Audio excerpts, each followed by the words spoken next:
la chronique C'est bon pour la santé avec le docteur Serge Rafal qui est avec nous en studio. Bonjour Serge. Bonjour Ilana. Alors Serge, ce matin, vous allez nous parler de la prise en charge d'une affection douloureuse, fréquente et très invalidante. J'ai nommé l'arthrose du genou. Oui, Ilana, l'arthrose est très répandue en France puisqu'elle touche près de 10 millions de personnes et le genou est l'articulation la plus souvent affectée. L'arthrose du genou, gonarthrose, est une pathologie douloureuse et très handicapante dans la vie quotidienne. Elle touche plus souvent les dames que les messieurs, s'aggrave avec l'âge, 80% des cas ont plus de 65 ans. Elle est favorisée par la sédentarité et les traumatismes répétés, le surpoids, une déformation des genoux, une intervention chirurgicale comme une ménicectomie. De nouvelles recommandations ont été publiées il y a quelques mois par la Société française de rhumatologie. Je souhaitais en faire profiter les auditeurs qui souffrent de leurs genoux. Alors, dans quel cas parle-t-on de gonarthrose ? Après avoir éliminé une cause mécanique, une fracture, une lésion d'un ménisque, une atteinte ligamentaire, une cause inflammatoire, un rhumatisme, une tumeur parfois, une cause infectieuse, une cause métabolique, la goutte, une hypercalcémie, par l'interrogatoire, l'examen clinique et l'imagerie.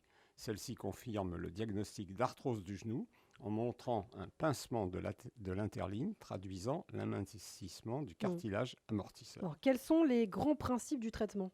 Qu'il soit efficace sur la douleur, puisque nous ne disposons pas d'un médicament radical de l'arthrose, et parfaitement toléré, et que lui soit toujours associée une prise en charge non pharmacologique d'hygiène de vie, qui joue donc un rôle essentiel dans ce contexte. Est-ce que vous pouvez nous dire un mot sur les médicaments ? Oui, deux grandes familles sont utilisées ici, les anti-inflammatoires et les antidouleurs, dont bien sûr le paracétamol.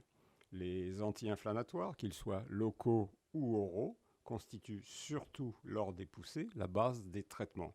Mais en raison de leur profil de tolérance, ils doivent être prescrits à la dose minimale efficace le moins longtemps possible.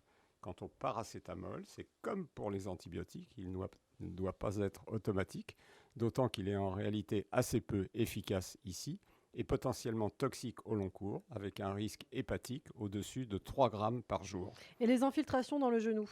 La cortisone peut soulager, mais on ne peut pas la répéter trop souvent. L'injection d'acide hyaluronique a actuellement les faveurs des rhumatologues car elle calme la douleur en lubrifiant le genou, permettant souvent de retarder un geste chirurgical.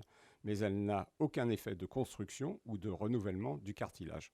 Autre inconvénient notable, elle n'est plus remboursée par la sécurité sociale et peut donc représenter un petit budget de plusieurs centaines d'euros. Les injections intra-articulaires de concentré plaquettaire constituent une nouvelle option thérapeutique sur laquelle nous manquons pour le moment de recul dans cette indication. Alors, quelles sont les recommandations non pharmacologiques les plus intéressantes ? D'abord, perdre du poids, car le genou et pas la hanche est l'articulation qui souffre le plus de la surcharge pondérale ou de l'obésité. Attention donc à son alimentation, je ne développe pas. Ne pas stopper. Sauf impossibilité totale toute activité physique, 6000 pas par jour sont les bienvenus. Respecter la douleur et ne pas aggraver la gêne ou l'éventuelle impotence, donc éviter toute pratique sportive traumatisante. Le port d'une genouillère avant, une poche de glace après une petite activité tranquille sont utiles. Enfin, des exercices de renforcement musculaire du quadriceps, des étirements pour gagner de l'amplitude articulaire peuvent également être salutaires. Et concernant la chirurgie ? Elle est parfois nécessaire. Ça peut être la correction d'une déviation, une ostéotomie ou la pose d'une prothèse du genou efficace, mais aux suites post-opératoires longues et difficiles. Et puis on parle d'un complément alimentaire, le curcuma, est-ce que c'est intéressant ? Plusieurs études publiées récemment concluent à une efficacité de la curcumine, son principe actif sur la douleur et la fonction, sans effets indésirables rapportés. Le dosage optimal, la formulation exacte, les éventuelles associations restent toutefois à préciser. Bon, alors en conclusion, Serge.